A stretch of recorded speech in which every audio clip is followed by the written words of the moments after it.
వి gold trusted gold buyers. మీరు తాకట్టు పెట్టిన బంగారాన్ని విడిపించి ఈ రోజు ఉన్న మార్కెట్ ధరకు కొనబడును. దీని మీద కూడా మొన్నటి డాకు మహారాజ్ సినిమాలో పాట కూడా విమర్శకి గురైంది కొంత. అవసరమా అని, తప్పు రైట్ అని కాదు, ఇది అవసరమా మనకి అంటే మీ పరిధిలో మీరు ఎప్పుడు కూడా అశ్లీలం అసభ్యకరం అనే అంశాలకు కానీ స్టెప్పులు వేసినప్పుడు ఇలాంటివి కానీ మీరు జాగ్రత్తలు తీసుకునేవారా? Were you very conscious? డెఫినెట్గా వెరీ కాన్షియస్. అంటే నాకు ఒక్క సినిమాకి నాకు కోపం వచ్చి తీసాను, బంగారు మొగుళ్ళు అనుకుంటే. ఇటువంటి దరిద్ర పని నేను కూడా చేశాను. ఆ పాటే దరిద్రం. అక్కడ చేయేస్తే ఇక్కడ చేయేస్తే సంథింగ్ ఏదో ఉంటుంది, సరే గుర్తులేదు. అంటే మంచి నీతిగా అసలు ఎక్కడ ముట్టుకోకుండా ఒకరినొకరు టచ్ చేయకుండా సినిమా తీస్తా అంటే ఎవడు చూడలేదని కోపం వచ్చి ఆ సినిమా దరిద్రం పెట్టండి అని చెప్పి నేనే పెట్టి తీస్తాను. అంటే ఒక్కోసారి ఫ్రస్ట్రేషన్లో చేసిన పని అది చేసింది నేను చేసిన తప్పే. బట్ ఇవాళ వాళ్ళు చేసిన తప్పంటే ఇప్పుడు నాకు వయసు అయిపోయి నేను సినిమాలు లేవు కాబట్టి వాళ్ళు చేసిన తప్పండి. ఇవాళ చిరంజీవి గారు ఠాగూర్లోనో దేంట్లోనో అదేదో సినిమా పాట ఏదో ఉంటుంది ఉంటే నేను అప్పుడు కామెంట్ చేశాను, అంత అద్భుతమైన సినిమాలు ఇది ఏంటండి అని చెప్పి. ఆ తర్వాత వాళ్ళంతా ట్రోల్ చేశారు. అట్లాగే బాలకృష్ణ గారు మొన్న ఆ సినిమాలో కూడా అది అనవసరం, అది ఆయన స్టేచర్కే అనవసరం. అసలు ఇవాళ అటువంటివి చూస్తారు అనుకోవటం అనవసరం. అంతకుముందు ఆయన చేశాడు కదా భగవత్ కేసరి, అద్భుతంగా చేశారు ఆ సినిమా. అఖండ అద్భుతంగా చేశారు. అమ్మాయి కనపడకుండానే సినిమాలు ఆడుతుంటే ఆయనకి ఎందుకు ఇది, దీనికోసం ఎవరిని వస్తారా, ఎన్ని టికెట్లు దిగుతాయి, ఊరికి కాంట్రవర్సీ తప్పించి. అందులో ఆయన ఎమ్మెల్యే, పొలిటీషియన్, అందుకనే కదా సార్ ఇన్ని ఉండగా ఆయనకి అటువంటిది ఆయనే రిజెక్ట్ చేసి ఉంటే పోయేది.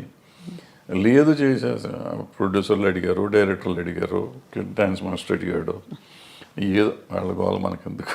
కరెక్టే సార్. అంటే ఎంటర్టైన్మెంట్ ప్రపంచమే విస్తరించింది బాగా. నెట్ఫ్లిక్స్లో ఇంట్లోనే మనకి ఫారిన్ అయితే ఎన్నెన్నో రకరకాలవన్నీ వచ్చినాక అసలు బేసిక్గా ఓటీటీ వచ్చిన తర్వాతమ్మా ఏది తప్పు ఏది ఒప్పు అనేది లేకుండా సెన్సర్ వాళ్ళు కూడా వదిలేస్తున్నారు ఇవన్నీ పట్టించుకోకుండా.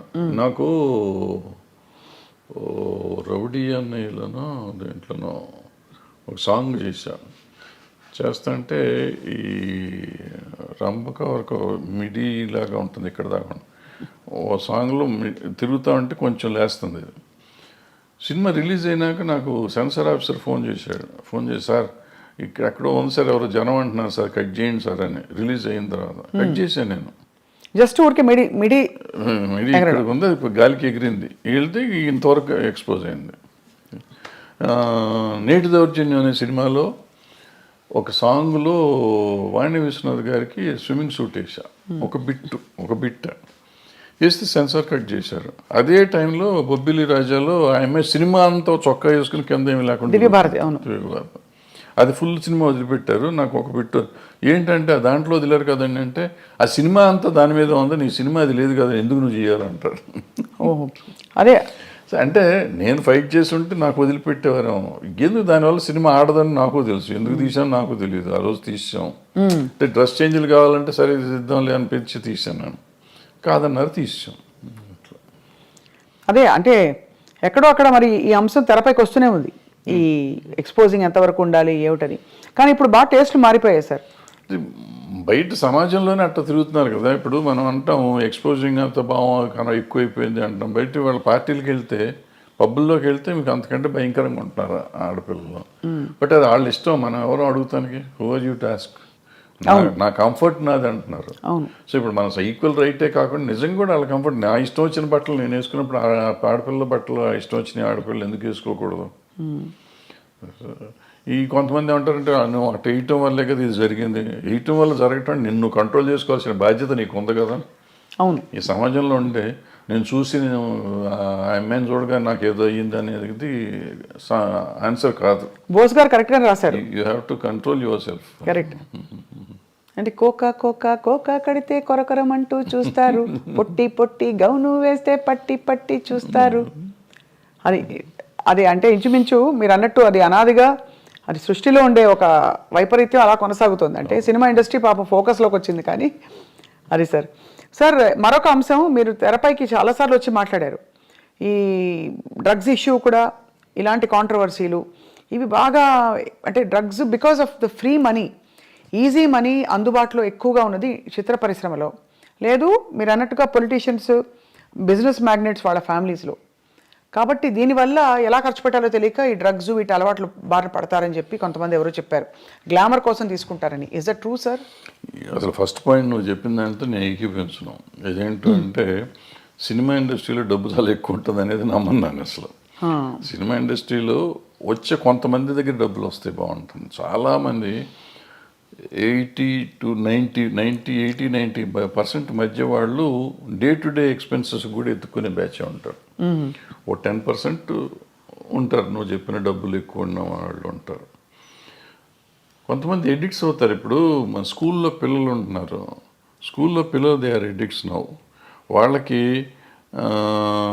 ఇది ఈ డ్రగ్ కొనే డబ్బులు లేకపోతే వైట్నర్ ఉంటుంది కదా, వైట్నర్ తినేసి దాన్ని అలవాటు చేసుకుంటున్నారు. ఈవెన్ రైల్వే కూలీలు అలవాటు చేసుకుంటున్నారు అటువంటి. సో ఇవన్నిటికీ ఏంటంటే వాటిని అరికట్టే మార్గం మనం ఎత్తుకోవాలి. సో డబ్బు ఉంటే వస్తారు, డబ్బున్న వాళ్ళే చెడ్డవాళ్ళు, డబ్బు లేని వాళ్ళు మంచివాళ్ళు అనే శాస్త్రం ఎక్కడ లేదు. ఈ దురలవాట్లు అనేవి డబ్బు ఉన్నా లేకపోయినా అవుతుంది. సో ఈ అలవాటుని అరికడతాం ఎట్లా అనేది మనం ముందు ఆలోచిస్తాం. అంటే ఈ డబ్బుని దానికి లింక్ చేయకూడదు ఫస్ట్. అవును, దురలవాటికి డబ్బుకి లింక్ చేయకూడదు. వ్యసనం అనేది డబ్బుతో రాదు, వ్యసనం నేచర్తో వస్తుంది. సో నేచర్ని కంట్రోల్ చేయాల్సిన బాధ్యత, నేచర్లో ఉన్న దీన్ని వ్యసనాన్ని కంట్రోల్ చేయాల్సిన బాధ్యత తల్లిదండ్రులకో లేకపోతే ఫ్రెండ్స్కో తీసుకోవాలి బాధ్యత. ప్లస్ మనం పర్సనల్గా పెరుగుతున్న కొద్దీ చేసుకోవాలి. అదేనా మీరు చెప్పినట్టు ఏదో అదేది అందం కోసం మనం ఈ తీసుకుంటారు అనేది నాకు కరెక్ట్ కాదు. అంటే స్టెరాయిడ్స్ చేస్తారు, కండలు కనపడటం కోసం స్టెరాయిడ్స్ తీసుకుంటారు అంటారు. అది కూడా ఎఫెక్ట్ చేస్తుంది, అది కరెక్ట్ కాదు, తీసుకోవటం కరెక్ట్ కాదు. కానీ అంటే డెఫినెట్గా మీరు అన్నట్టు ఒక వాతావరణం అయితే ఖచ్చితంగా ఒక ఫ్రీ వాతావరణం అయితే కొన్ని పరిశ్రమల్లో ఎక్కువ కనిపిస్తుంది. లైక్ ఉంది అన్ని చోట్ల, కాలేజెస్ దగ్గర అమ్ముతున్నారు, స్కూల్స్ దగ్గర అమ్ముతున్నారు, పబ్బుల్లో అమ్ముతున్నారు, ఎక్కడ పడితే అక్కడే అమ్ముతున్నారు తీసుకొచ్చి. సార్ మీరు డబ్బులతో కాదని చెప్పారు, ఆ రోజువారీ సర్వైవల్కే చూస్తున్న వాళ్ళు కూడా చాలా మంది ఉన్నారు ఇండస్ట్రీలో. సార్ సూరి సినిమా టైంలో మీరు ఇబ్బంది పడ్డారా డబ్బులకి?